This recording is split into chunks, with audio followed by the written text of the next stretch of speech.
हैं आप लोग। माई सेल्फ यशस्वी सिंह, और आज मैं आप लोग के साथ प्रोहिबिशन ऑफ ऑफेंडर्स एक्ट लेकर आया हूँ। प्रोहिबिशन ऑफ ऑफेंडर्स एक्ट ये आरजेएस में बहुत ही ज़्यादा इम्पोर्टेंट रोल है इसका, क्योंकि ये वहाँ पे प्रीलिम्स और मेंस में दोनों में 100% इससे पूछा ही जाता है। तो दोस्तों इसको हम लोग अच्छे से आज देखेंगे, ठीक है। Basically prohibition of offenders act क्यों आया है? क्योंकि अगर कोई व्यक्ति ये ऑफेंडर है मान लीजिए, तो ये जन्म से ऑफेंडर नहीं है, जन्म से क्रिमिनल नहीं है, ठीक है। कुछ सर्कमस्टांस इसको ऑफेंडर बनाता है, क्रिमिनल बनाता है।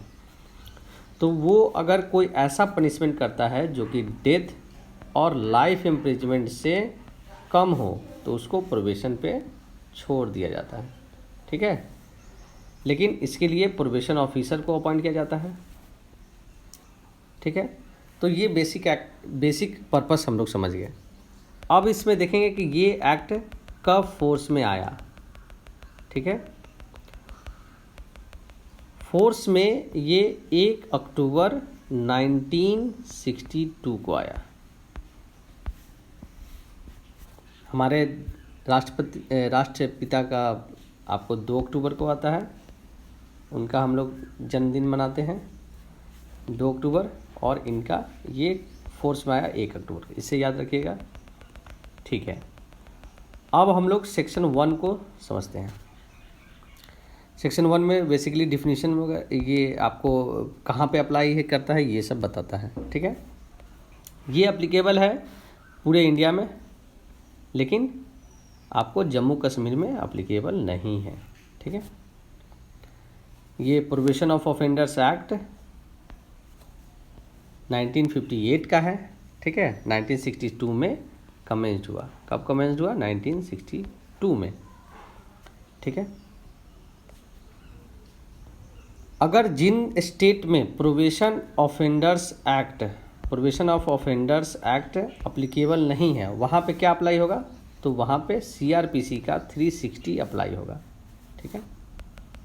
ये आप लोग ध्यान रखिएगा। जैसे मान लीजिए जिस स्टेट में prohibition of offenders act apply होता है, जैसे राजस्थान, वहाँ पे तो ये अप्लीकेबल है ही, लेकिन जहाँ पे ये अप्लाई नहीं होता है वहाँ पे कौन सा एक्ट अप्लाई होगा? तो सीआरपीसी का सेक्शन 360 से उस ऑफेंडर को प्रोहिबिशन पे छोड़ा जाएगा, ओके। हम लोग फिर अब डिफिनीशन पार्ट में आते हैं। डिफिनीशन में 2 के क्लॉज ए में है आपको कोड कौन सा कोड होगा? जो कि सीआरपीसी 1898 में, जो कि अब 1973 का हो गया है, ठीक है। 1973 का हो गया, उस अकॉर्डिंग में काम होगा, उस अकॉर्डिंग का कोड है।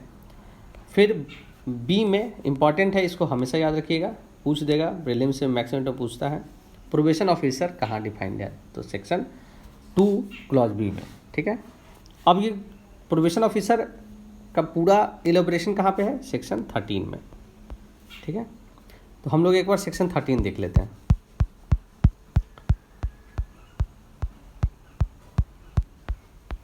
ये रहा आपका सेक्शन 13।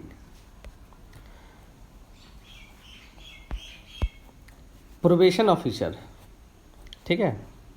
प्रोहिबिशन ऑफिसर को कौन अपॉइंट करता है? तो स्टेट गवर्नमेंट अपॉइंट करेगा, ठीक है।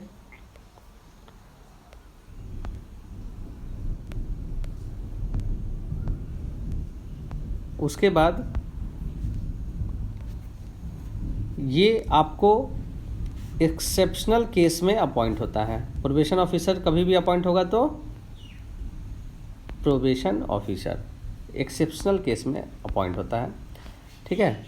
यानी सरकमस्टांस ऐसा बनाता है, अगर स्पेशल सरकमस्टांस होगा कि वहाँ पे प्रोहिबिशन ऑफिसर को भेजना ही पड़ेगा, तो स्टेट कोर्ट जो है माने प्रोहिबिशन ऑफिसर को भेजता है, ठीक है। उसके बाद क्यों कोर्ट भेजेगा? तो 2 कहता है, 13 का 2 कि सुपरवाइज करने के लिए, ठीक है। सेक्शन 4 में अगर किसी को प्रोहिबिशन पे अगर छोड़ा जाता है तो डिस्ट्रिक्ट मजिस्ट्रेट क्या करेगी कि एक प्रोबेशन ऑफिसर को, उसी एरिया के प्रोबेशन ऑफिसर को अपॉइंट करेगा और उसको कहेगा कि आप उसको सुपरवाइज कीजिए उस व्यक्ति को, ठीक है। ओके।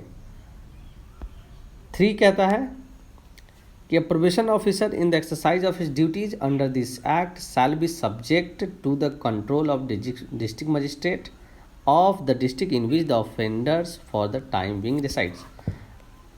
अब इसको समझने के लिए एग्जाम्पल देखेंगे। अगर ये ऑफेंडर है, इस प्लेस पे रह रहा है, तो डिस्ट्रिक्ट मजिस्ट्रेट क्या करेगा, एक प्रोबेशन ऑफिसर अपॉइंट करेगा इसी डिस्ट्रिक्ट एरिया में इस आदमी को देखने के लिए, सुपरवाइज करने के लिए, ठीक है।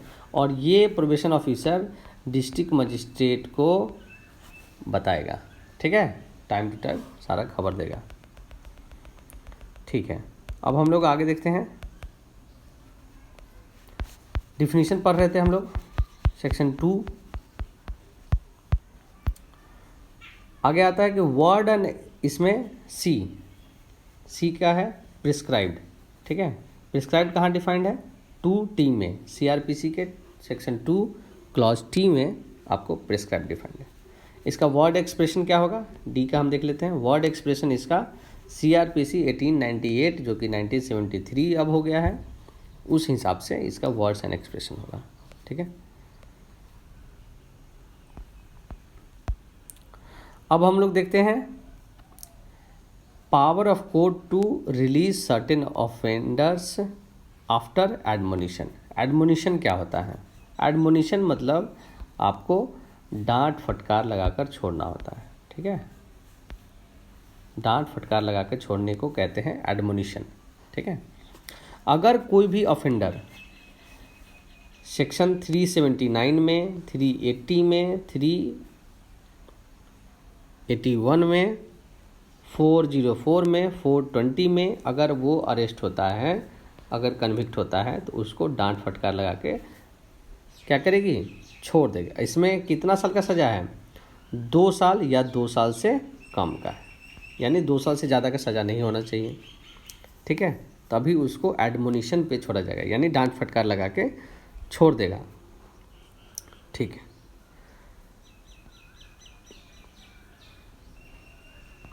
फिर इसका एक्सप्लेनेशन बहुत ही ज़्यादा इंपॉर्टेंट है। एक्सप्लेनेशन क्या कहता है कि इसमें प्रीवियस कन्विक्शन को देखा जाएगा। अगर ये बंदा पहले भी कन्विक्ट हो चुका है, पहले भी प्रीवियस कन्विक्टेड है, ठीक है, तो उस हिसाब से इसको देखा जाएगा, तब फिर इसको सेक्शन 4 के अकॉर्डिंग में डील किया जाएगा, ठीक है। यानी एडमोनिशन पे फिर उसको छोड़ना थोड़ा सा मुश्किल होगा, ठीक है। देखिए, जब भी प्रीवियस कन्विक्शन में रहेगा तो सेक्शन 3 और सेक्शन 4 के अकॉर्डिंग में देखा जाएगा उसको, और उसमें थोड़ा सा डांट फटकार लगा के छोड़ना थोड़ा सा मुश्किल होता है। सेक्शन 4 उसको डील करेगा। अब हम लोग सेक्शन 4 में आते हैं। सेक्शन 4 क्या कर रहा है, बार बार इसका चर्चा हो रहा है। सेक्शन 4 क्या कहता है,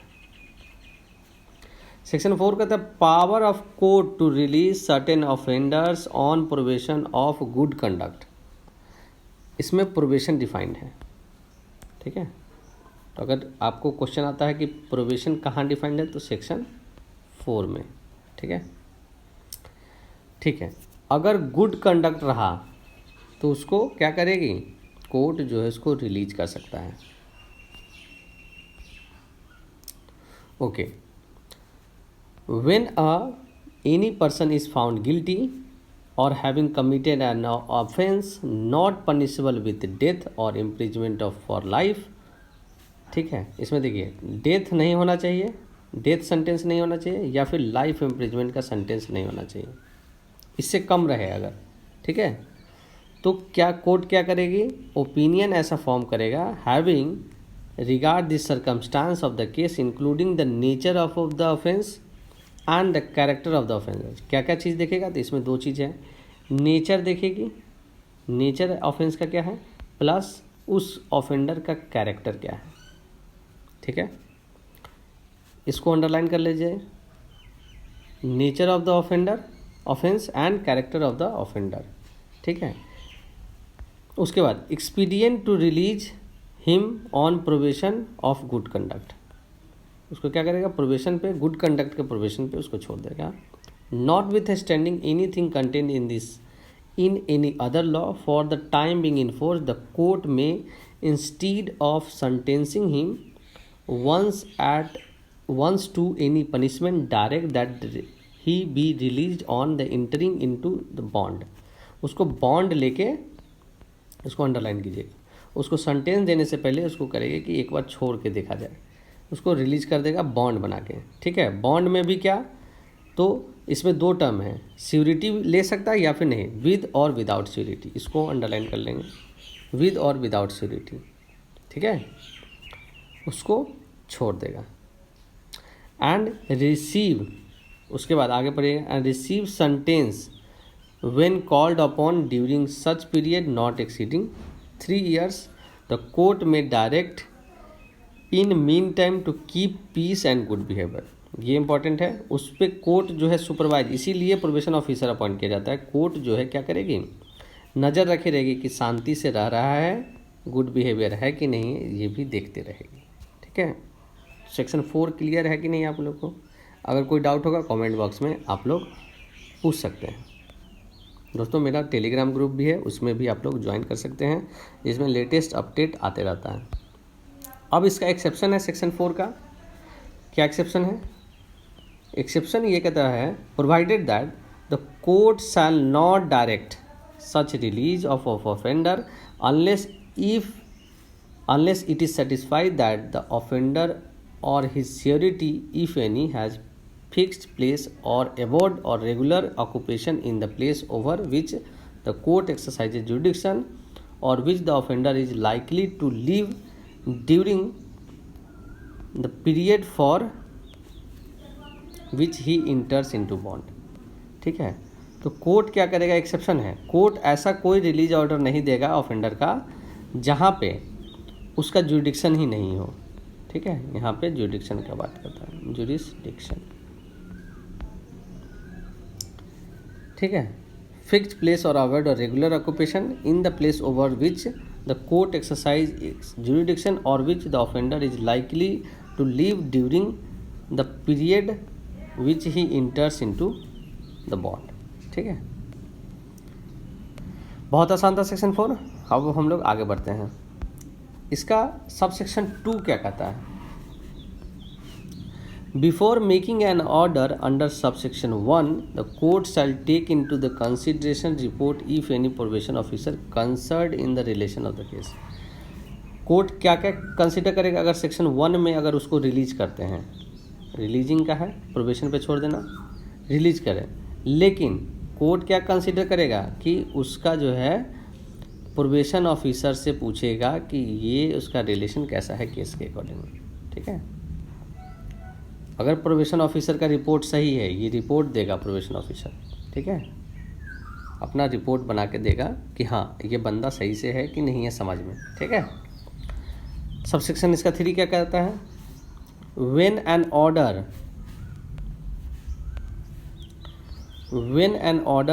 under subsection 1 is made, the court may, if it is opinion that in the interest of the offender or of the public it is expedient so to do, in addition pass a supervision order directing the offender shall remain under the supervision of probation officer named in the order during such period not being less than 1 year as may be specified therein, and may such supervision order impose such conditions it deemed necessary for the due supervision of order। ठीक है, क्या करेगा, condition impose कर सकता है court. इसमें फिर क्या है, अगर ऐसा ऑफेंडर के इंटरेस्ट में हो या फिर पब्लिक को ऐसा लगे कि बहुत ही एक्सपीडियंट है, ज़रूरी है, तो वो क्या करेगा, सुपरविजन का ऑर्डर एक एडिशन में पास कर सकता है। रिलीज तो करेगा ही, प्लस सुपरविजन का भी ऑर्डर पास कर सकता है। The offenders are remain under the supervision of probation officer. तो अब प्रोबेशन ऑफिसर जब उसको सुपरवाइज करेगा तो वो प्रोबेशन ऑफिसर के सुपरविजन में रहेगा।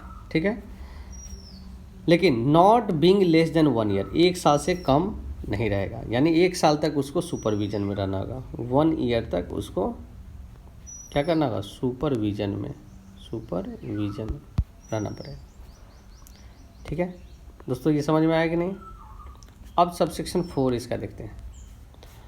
The court making a supervision order under subsection 3 में जो सुपरविजन ऑर्डर पास करता है कोर्ट, तो कोर्ट को क्या करना होगा, shall require the offender before he released to enter into bond भरवाएगा, उससे क्या करेगा, बॉन्ड में इंटर करवाएगा। लेकिन ज़रूरी नहीं है कि सिक्योरिटी ले, या फिर ले भी सकता है, नहीं भी ले सकता। To observe the condition specified in such order and such additional condition with respect to residence, abstention from intoxicants or any other matter as the court may, having regard to particular circumstance, consider fit impose, preventing a repetition of the same offence commission of other offence by the offender। ठीक है, तो वो एक additional, वो court जो है supervise करते रहेगा कि सेक्शन 3 में मैंने जो एक प्रोबेशन ऑफिसर से सुपरविजन करवा रहा था तो वो सही है कि नहीं। तो वो क्या करेगी, रिक्वायर करेगा कि कंडीशन सही से ऑब्जर्व हो रहा है कि नहीं। ठीक है, किसके अकॉर्डिंग में, कि जहाँ वो रह रहा है, एब्सटेंशन है। ठीक है, वो ऐसा नहीं कि लिक्विड बाहर निकलते हैं जो है शराब वराब सेवन करने लगे, या फिर कोई और मैटर कहीं पे लड़ाई झगड़ा करने लगा है। ठीक है, तो ये सब भी देखेगा और उसको कोशिश करेगा कि नहीं हो। अगर वो ऐसा कुछ कर रहा है तो क्या करेगा, एक रीपिटिशन फाइल होगा। ठीक है, for the same offence of the or the commission of other offence, या तो उसी ऑफेंस का जिस पे छोड़ा गया था उसको, या फिर कोई और ऑफेंस के लिए। ठीक है, क्लियर है कि नहीं।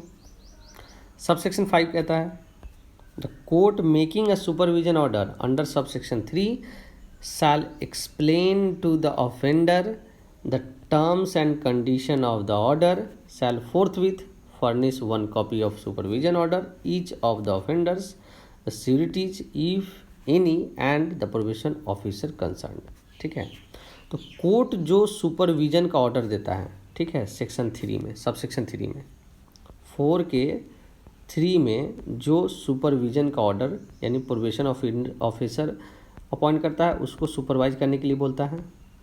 ठीक है, तो वो क्या करेगा, ऑफेंडर को एक्सप्लेन करके बताएगा कि देखो भैया, हम जो है प्रोबेशन ऑफिसर आपके पीछे लगा दिए। ठीक है, उसको टर्म्स एंड कंडीशन भी बताएगा कि ऐसे ऐसे जो है ना वो करेगा, देखभाल करेगा, और आपको भी ये चीज़ सुनिश्चित करना होगा कि आप भी ठीक से हैं, है ना, सही से रह रहे हैं। अब क्या करेगा, उसको एक कॉपी देगा उस एडिशनल ऑर्डर का, उस कंडीशन का। ठीक है, और उसके साथ साथ जिन लोगों से सिक्योरिटी भरवाया है उन लोगों को भी दे सकता है। ठीक है, और उसके साथ प्रोबेशन ऑफिसर को भी। तो यानी उस ऑर्डर का कॉपी किसको किसको जाएगा, तो एक ऑफेंडर को, एक प्रोबेशन ऑफिसर को, एक सिक्योरिटी जो भरा है उसका, उन तीनों को जो है एक एक कॉपी जाएगा। क्या करेगी, कोर्ट इन लोगों को देगा। समझ में आ गया कि नहीं। ठीक है दोस्तों, ये रहा आपका सेक्शन 4। अब इसका कमेंट देखेंगे हम लोग। कमेंट कर रहा है कि इफ़ द कोर्ट, इसको हम लोग ये कलर से पढ़ते हैं, if the court forms the opinion that it is expedient to release the offender on the probation of his good conduct regard being had circumstances of the case, one of the circumstances which cannot be sidelined in the forming the said opinion in the nature of offence, thus the section 4 be restored when the court considers circumstances of the case, particularly the nature of the offence, and the court forms in opinion it has suitable and appropriate for accomplishing a specified object, that the offenders can be released on provision of good conduct। Dalvir Singh versus state of Haryana. इस case में क्या हुआ कि बोला कि nature of offence देखेगी। ठीक है, nature of offence, good conduct. ठीक है, सारे सरकमस्टांस को देखा जाएगा, उसके बाद उसको छोड़ दे। तो ये केस इंपॉर्टेंट है, दलवीर सिंह, ठीक है, Dalvir Singh versus state of Haryana. दोस्तों आप कमेंट बॉक्स में बताइए कि ऑफेंस कहाँ पे डिफाइंड है, ठीक है। आप मुझे आंसर कर सकते हैं टेलीग्राम पे, इस कमेंट बॉक्स पे, ठीक है दोस्तों। अगर आपको समझ में नहीं आया हो तो आप कमेंट बॉक्स में अपना क्वेश्चन पूछ सकते हैं, कोई सजेशन हो वो भी दे सकते हैं। Thank you so much for watching this video. Next video में हम लोग मिलते हैं।